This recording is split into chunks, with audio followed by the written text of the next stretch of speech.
Hello, বলুন। আপনি তো মন্ত্রী মহোদয় খুঁজছিলেন, একটু তাড়াতাড়ি আসেন ভাই, একটু তাড়াতাড়ি আসেন। বাইজিদকে চেনেন? কে? আরে কোনো সাসপেক্ট বা আসামি না, মাতৃভক্ত বাইজিদ গোস্তামি। আমি তার মতো হইতে চাই। বোঝেন নাই? না। আমার মা নিজে হাতে রান্না করে খাবার পাঠিয়েছে।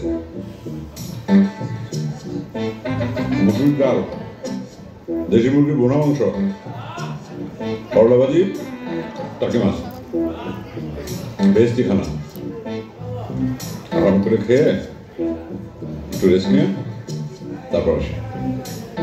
বোঝেন না, আমার তো মা আছে, অবশ্য বউ আছে, তার হাতে রান্নার কথা না বলি। একটু শান্ত মতো খাই। ঠিক আছে।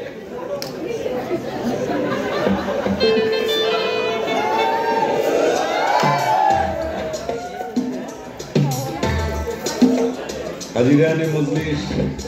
আসসালামু আলাইকুম। ওয়ালাইকুম আসসালাম। Thank you sir.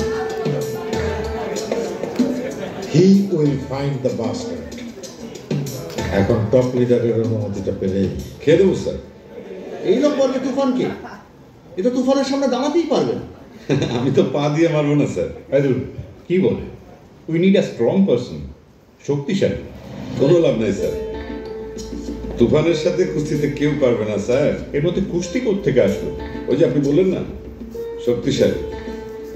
কুস্তি দিয়েই তুফানের লাইফ লাইটে আসা স্যার।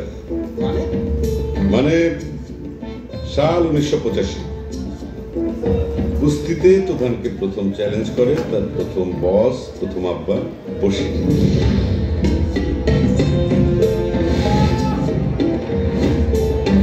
সেই কুস্তিতে তুফান বশিরের ঘাটটা মটকায় দেয়।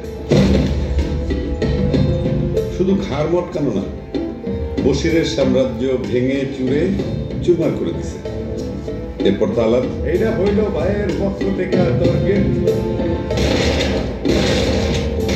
এরপর প্রধান বিরোধী দল, এরপর আপনাদের দল। যদিও তুফান এখন পর্যন্ত আপনাদের দলকে খেয়ে দেয় নাই, তবে আমার ধারণা খেলবে কনফার্ম। আচ্ছা স্যার, আপনাদের কাছে তুফানের কয়টা ছবি আছে? একটা। স্যার, আমার কাছে 3টা ছবি আছে। একটা তুফানের,